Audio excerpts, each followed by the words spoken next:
Hey, everyone, before we dive in, please consider subscribing to my channel for more stories like this one. Your support means the world. Now, let's get started. It was Thanksgiving, and the table was set for 5, not 6. I stood at the dining room's edge, my gaze resting on the familiar table we'd gathered around for years. My spot was missing. In its place sat a bowl of artificial eucalyptus, a wax candle, and an empty quiet. Ava breezed in 20 minutes late, her laughter spilling through the room as she shrugged off her designer coat, her voice bold enough to command attention. "Oh, Lena," she called out loud enough for all to hear, her tone simple but sharp, I see. It felt like pity dressed up as kindness. I settled across from her silently. She owned the dinner, holding forth like royalty, regaling everyone with tales of her latest promotion, how her boss called her the brightest star in the office. Mom glowed with pride. Dad gave approving nods. Even my uncle, who forgets every birthday, asked for her business card. No one turned to me. Not about the long flight I'd taken to be there. Not about the work I kept offline. Not even a casual house life. At one point, Ava leaned in, her voice dripping with honey, but edged with a bite. "It's kind of refreshing how you've gone all off the grid. Like a gap year. But what? 5 years long." Laughter rippled around the table. No one stopped it. I didn't react, didn't defend myself. I just lifted my glass, sipped, and let the moment fade. Because I knew something she didn't. That fat paycheck she was boasting about? I approved it. But not yet. Not here. Let them laugh. Let them underestimate me again. They see me as a drift, not just between jobs, but between paths, between lives. To them, figuring it out is a polite way of saying I failed, that I abandoned a perfectly fine career. The truth? 5 years ago, I walked away from a life that looked good on paper, but felt like it was wearing me down daily. The salary was hefty. The office had big windows. The meetings were packed with people whose smiles never reached their eyes. Ava was one of them, working 5 floors above me, never acknowledging me unless she needed something. Tweak this presentation. Crunch the numbers by dawn. Make it look like her idea. I did it every time until I didn't. One morning, I closed my laptop, turned in my badge, and left behind the nameplate on the door and the inbox full of hollow praise. No grand exit, no goodbye email, just a quiet departure and a promise to myself I'd rebuild on my terms. Over time, I created something unexpected. A small consulting firm, streamlined and discreet, just impactful enough to matter, but low-key enough to stay under the radar. 3 contractors, no office, clients who paid promptly and never cared about my alma mater. I didn't broadcast it, didn't update my bio with fancy titles, didn't tell my family. They filled the silence with their own narrative. The dropout, the dreamer, the one who never quite found her place. They told that story like it was gospel. But the ending? That's still mine to write. The next morning, a text from Ava pinged my phone. "Brunch tomorrow. Bringing the girls. Wear something nice." No context, no question, just an order wrapped in sparkle. I stared at the screen. We hadn't hung out outside family gatherings in years. No coffee dates, no calls. The last time we were alone, she'd asked if I was still freelancing on purpose. Part of me wanted to ignore her. Another part didn't, because I knew where she worked. 2 weeks earlier, I'd reviewed her department's quarterly figures. My firm had been hired to streamline operations, and she was part of the problem. She didn't know, of course. My name only appeared on contracts, approvals, payrolls. She thought I was invisible, so I replied, "Sure, what time?" Her response was instant, like she'd expected compliance. "Hazel and Pine, don't be late." Of course, Hazel and Pine, a place where people go to be noticed, with pristine white plates, sunlit windows, and waiters who know your name and tag you on the cafe's Instagram. I set my phone down and opened my closet. Nothing flashy, just clean lines, sturdy shoes, and something sharp enough to hold its own at that table. She wanted a show. Fine. I'd give her one, but not the part she'd scripted for me. Hazel and Pine smelled of citrus and polished ambition. I arrived exactly on time, not a second early or late. The hostess eyed my shoes a beat too long, then smiled like she'd sized me up. Ava waved from the back, Her table packed with three women in coordinated neutrals, their eyes glossy from mimosas, their laughter just loud enough to feel powerful. No one stood when I sat down. Ava barely glanced my way. "Hey," she drawled, stretching the word like it was a favor. "We were just talking about dating apps. Lena's so off the grid. She probably thinks swiping's for debit cards." They laughed. One of them, Chloe, maybe, tilted her head. "So, what do you do?" Before I could speak, Ava cut in. "She's finding herself, soul over spreadsheets. That kind of freedom's rare." It wasn't cruel outright, just expertly wrapped shade. I stirred my tea. The waiter came with menus, but Ava dismissed him. "We'll take the prefix. She's with us." That last bit, "she's with us," hit harder than it should have. It wasn't warmth, it was a pecking order. I scanned the table, their watches, their effortless poise, their quiet assumption I didn't belong unless vouched for. I didn't correct her, didn't mention my firm, her department, or the signature on her paycheck. I just smiled, sipped my water, and smoothed my napkin onto my lap. Let them think I was no one. It'd make the moment sweeter. Brunch unfolded as they expected. They traded stories about conferences, clients, partners who slacked, and interns who crumbled under feedback. Ava shone, loud, polished, performative. I let her talk, let the dishes come and go, smiled when it fit, nodded when required. I let her version of me linger a little longer. Then, out of nowhere, the waiter returned with a leather check holder and set it in front of me. "Already covered," he said casually, like it was routine. "Card on file from Caldwell Strategies took care of it." "That's the firm, right?" Ava froze. "Caldwell? What?" The waiter, confused, clarified. "The table's booked under Caldwell Strategies partner account. They comp here a lot. You're Ava, right?" Her face stayed still, then a flicker crossed her eyes, recognition wrestling with shock. "Yeah, that's me." She looked at me, really looked, for the first time that morning. I didn't budge, didn't explain. I just opened the check, glanced at the zeroed out total like it was nothing, because it was. One of the women leaned in, curious. "You're with Caldwell? What's that?" I closed the folder and tucked the receipt inside. "We handle performance," I said simply.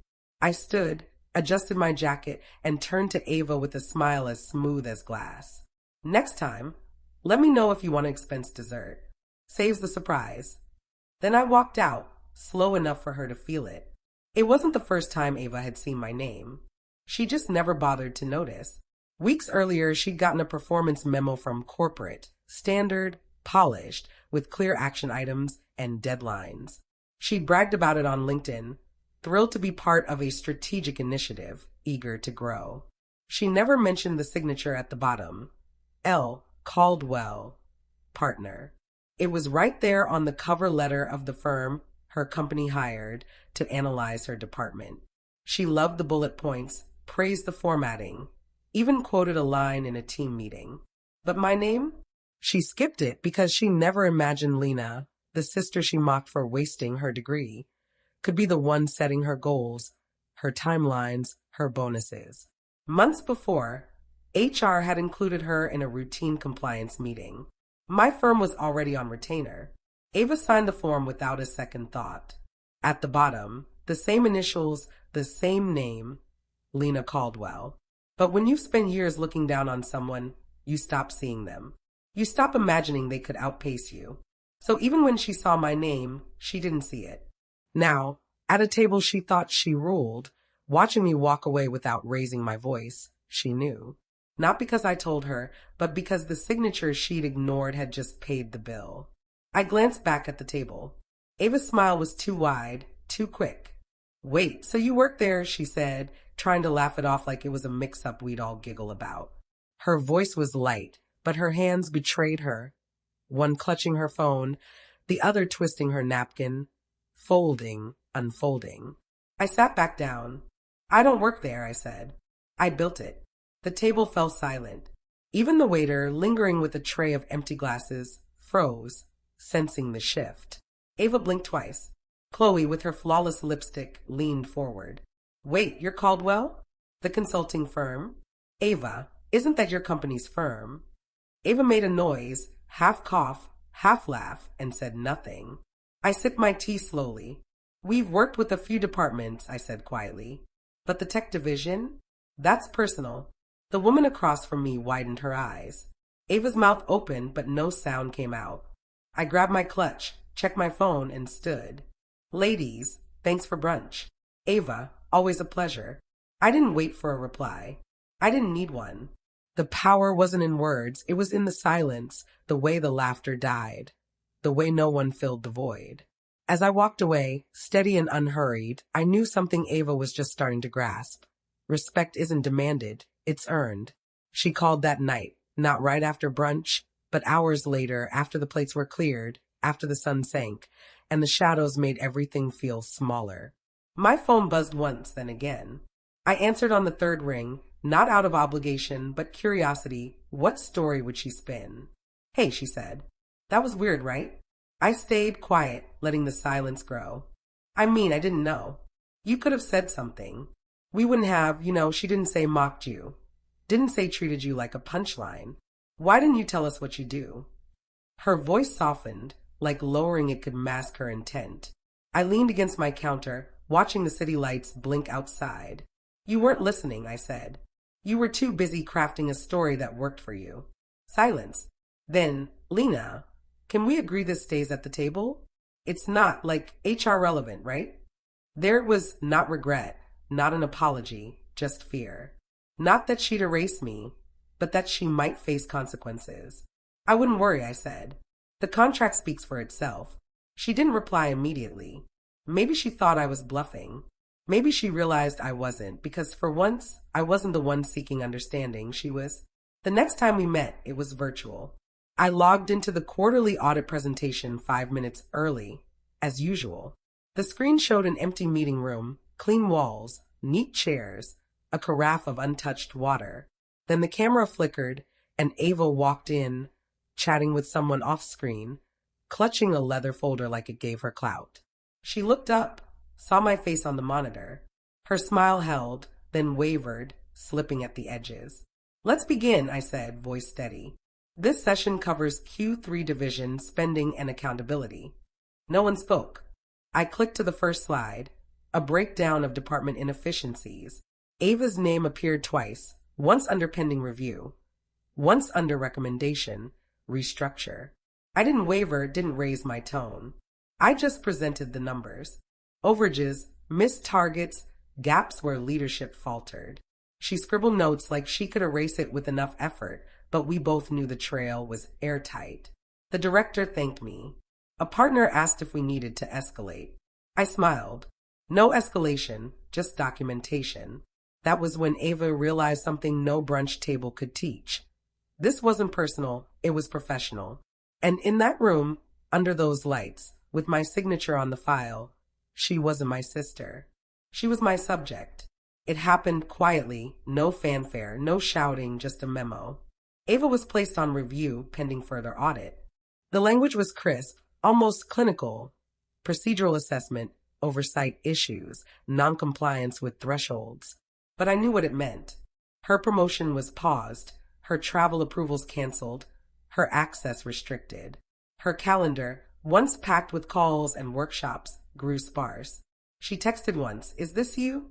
I didn't reply because it wasn't vengeance, it was accountability. She played a role in a system that overlooked the quiet, rewarded flash over substance, volume over impact. Now that system was watching her. She started arriving early, staying late, double-checking tasks she once ignored. But it was too late. The emails were pulled, the reports reviewed, and the person holding the mirror to her choices didn't need to justify herself. At the next leadership sync, I was listed as an external auditor. Ava didn't speak once. I logged off early. In that silence, not accusation, but exposure, I realized something simple. I didn't need her to fail. I just needed her to see where she stood. No fanfare, no gloating, just consequence. I didn't go back to the office. There was nothing there I needed. The final audit report went out on a Friday, signed from a sunlit cafe 2 hours from the city, where no one knew me, and the waitress called me ma'am with genuine warmth. The silence felt deserved. Ava never reached out again. No calls, no texts. Word trickled in, as it does, that she was exploring other opportunities, a polite way of saying the company no longer made room for her the way it once did. And me, I stopped shrinking, stopped apologizing for being hard to pin down, for building something unseen, for leaving before the applause began. I entered rooms slower, held eye contact longer, let the silence linger when someone asked, "What do you do?" Because the answer didn't need to fit a sentence anymore. It lived in how I moved, how I no longer needed a room's approval, just their respect for not defining me. Weeks later, I passed Hazel and Pine by chance. Ava was there. She didn't notice me at first, but when our eyes met, they locked briefly. She looked away. I kept walking, not out of pride or spite, but because I no longer needed her validation. She couldn't rewrite me anymore. Not now, not ever. They don't ask about me now, not at Thanksgiving, not in casual chats, not even in family group texts where silence speaks louder than any jab. And that's okay, because I don't need to be talked about to feel complete. I learned that revenge isn't always a loud showdown or a public apology.